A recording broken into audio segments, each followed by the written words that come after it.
ఢిల్లీ ముఖ్యమంత్రి గారు గౌరవనీయులు శ్రీ అరవింద్ కేజ్రీవాల్ గారు వారి సందేశం ఇవ్వాలని కోరుతున్నాం.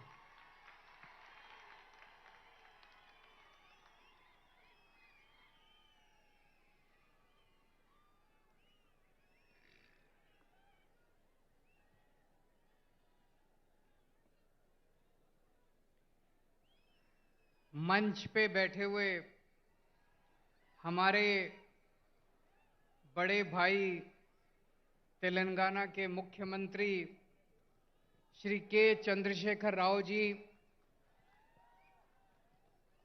मंच पे बैठे हुए पंजाब के मुख्यमंत्री भगवंत सिंह मान साहब, उत्तर प्रदेश के बेहद लोकप्रिय नेता और पूर्व मुख्यमंत्री श्री अखिलेश यादव जी, सीपीआई के जनरल सेक्रेटरी डी राजा साहब, मंच पे बैठे हुए अन्य सभी गणमान्य लोग और यहां पे इतनी भारी संख्या में आए हुए मेरे सभी प्यारे बहनों, भाइयों, माताओं, बुजुर्गों, बच्चों, आप सब लोगों को मेरा नमस्कार, सबको मेरा प्रणाम। सबसे पहले राव साहब को मैं बहुत बहुत शुक्रिया अदा करना चाहता हूं। आज मुझे तेलंगाना बुलाने के लिए उन्होंने आज 2 बहुत महत्वपूर्ण कार्यक्रमों में हमें शामिल होने का मौका दिया और उसके बाद आप लोगों से बातचीत करने का मौका दिया। मुझे नहीं पता आप लोगों को पता है कि नहीं पता कि आपके मुख्यमंत्री ने आज एक बहुत शानदार कार्यक्रम शुरू किया है। आपकी सब लोगों की आंखों का चेकअप कराया जाएगा। तेलंगाना में 4 करोड़ लोग रहते हैं, 4 करोड़ लोग। सब लोगों की, बच्चों की, बूढ़ों की, आदमी की, औरत की, इस धर्म की, उस धर्म की, अमीर की, गरीब की, सब लोगों की आंखों का चेकअप केसीआर साहब मुफ्त में कराने जा रहे हैं। उस कार्यक्रम का आज शुभारंभ हुआ। जिसकी आंखों में डिफेक्ट मिलेगा उसको मुफ्त में दवाई दी जाएगी। जिसे चश्मे की जरूरत होगी उसे मुफ्त में चश्मा दिया जाएगा। वाले का बच्चा पढ़ता है, मजदूर का बच्चा पढ़ता है। अब दिल्ली के सरकारी स्कूल इतने अच्छे हो गए कि दिल्ली में लोग अपने बच्चों को प्राइवेट स्कूल से निकाल के सरकारी स्कूलों में भर्ती करा रहे हैं। बड़े बड़े प्राइवेट स्कूलों से निकाल के सरकारी स्कूलों में भर्ती करा रहे हैं।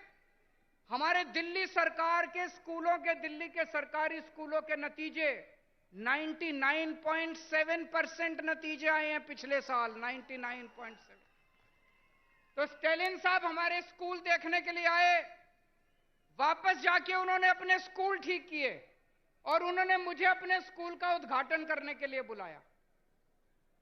दोस्तों, मैं कई बार यह सोचता हूं, हमारे देश को आजाद हुए 75 साल हो गए, 75 साल, फिर भी हमारा देश गरीब क्यों रह गया? फिर भी हमारा देश पिछड़ा क्यों रह गया? हमारे बाद सिंगापुर आजाद हुआ, जापान सेकेंड वर्ल्ड वॉर में तहस नहस हो गया था, जापान हमसे आगे बढ़ गया, सिंगापुर हमसे आगे बढ़ गया, जर्मनी हमसे आगे बढ़ गया। हमारे में क्या कमी रह गई? हम पीछे क्यों रह गए? हम पीछे इसलिए रह गए क्योंकि जैसे अभी मान साहब ने बताया, हमारे देश की राजनीति बहुत खराब है, हमारे देश के नेता बहुत खराब हैं। पहली बार इस देश के अंदर एक उम्मीद की किरण जागने लगी है। इस देश के अंदर कुछ मुख्यमंत्री एक साथ आ रहे हैं, कुछ नेता, अखिलेश यादव जी जैसे नेता एक साथ आ रहे हैं और अब हम सब मिलकर इस देश के विकास की चर्चा कर रहे हैं।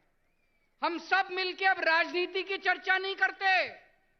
आज पूरा दिन सुबह से शाम तक हमने बैठ के चर्चा की कि देश के अंदर शिक्षा अच्छी कैसे होनी चाहिए, देश के अंदर अस्पताल अच्छे कैसे होने चाहिए, देश के अंदर सिंचाई अच्छी कैसे होनी चाहिए, किसानों के लिए क्या कर सकते हैं, मजदूरों के लिए क्या कर सकते हैं, देश के कुछ मुख्यमंत्री इकट्ठे होकर ये करने लगे। हम एक दूसरे से सीखना चाहिए हम लोगों को। मुझे याद है बचपन में जब मैं 10वीं क्लास में पढ़ता था, उस टाइम से हम सुन रहे हैं केरला में स्कूल बहुत अच्छे हैं, केरला में अस्पताल बहुत अच्छे हैं, उस टाइम से सुन रहे हैं। अगर केरला में स्कूल हॉस्पिटल अच्छे हैं तो अभी तक बाकी देश में क्यों नहीं हुए? अभी तक हो जाने चाहिए थे बाकी देश में भी, क्यों नहीं हुए अभी तक बाकी देश में? हम सारे आपस में लड़ते रहते हैं, हम सारे पार्टियां आपस में लड़ते रहते हैं, सारे नेता आपस में लड़ते रहते हैं।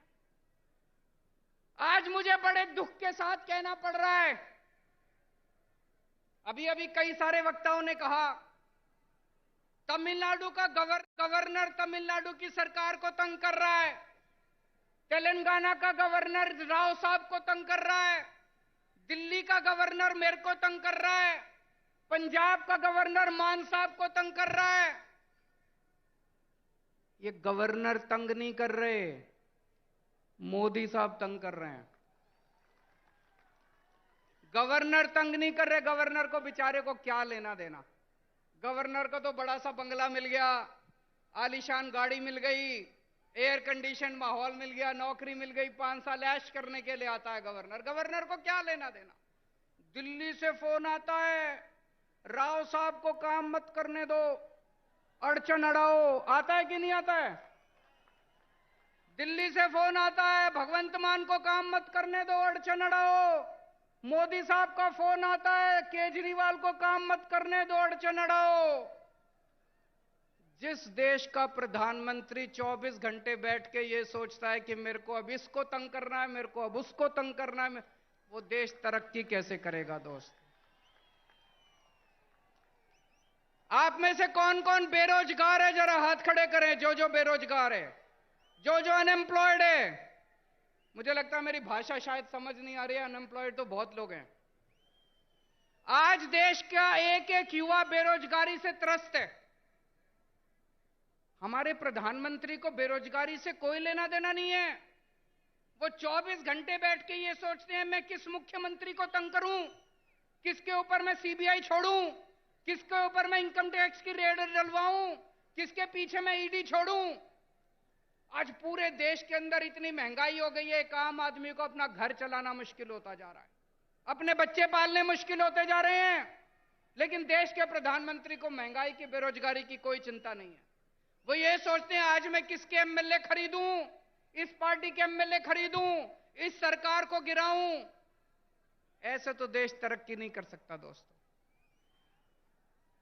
2014 में आप लोगों ने पूरे देश के लोगों ने बड़ी उम्मीद के साथ इन लोगों को भारी बहुमत दिया था, और एक एक बार नहीं, 2-2 बार आप लोगों ने इनको बहुमत देके जिताया। लेकिन अब देश बदलाव मांग रहा है। लोगों को पता चल गया कि ये लोग देश बदलने के लिए नहीं आए, ये केवल और केवल देश बर्बाद करने के लिए आए हैं। 2024 का चुनाव आपके लिए एक मौका है। अब 10 साल हो गए, और कितना इंतजार करेंगे? 2024 के अंदर सारे देश को मिलके इनको उखाड़ फेंकना है और ऐसी सरकार लेके आनी है। आज हम लोग यहां से सीख के जा रहे हैं। मैंने और हम सभी लोगों ने ये सारा कार्यक्रम देखा, इनके डॉक्टर से मिले, इनके ऑफिसर से मिले, जितने शानदार तरीके से उसका आयोजन किया जा रहा है, प्लानिंग की गई है, बहुत शानदार है। मैं जाके इस पूरे कार्यक्रम को दिल्ली में भी लागू करूंगा।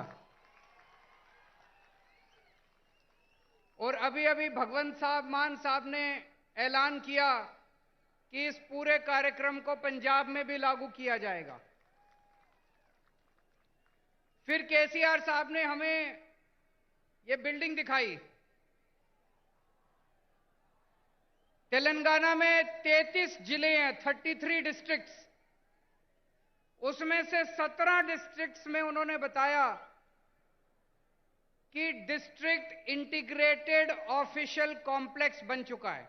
मतलब ये इस बिल्डिंग में जिले के लेवल के सारे ऑफिसेज हैं, कलेक्टर भी यही हैं, सिंचाई विभाग भी यही है, तहसीलदार भी है, सारे विभाग इसी बिल्डिंग के अंदर हैं, ताकि अगर कोई नागरिक आए तो उसे जगह जगह धक्के ना खाने पड़े, सारे काम एक बारी वो यहां पे आए और उसका काम हो जाए।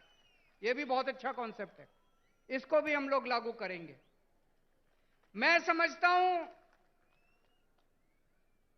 अगर हम अपने देश के अंदर आपस में एक दूसरे से सीखने का प्रयास करें, लड़ने की बजाय, हमें लड़ना नहीं है, हमें सीखना है एक दूसरे से।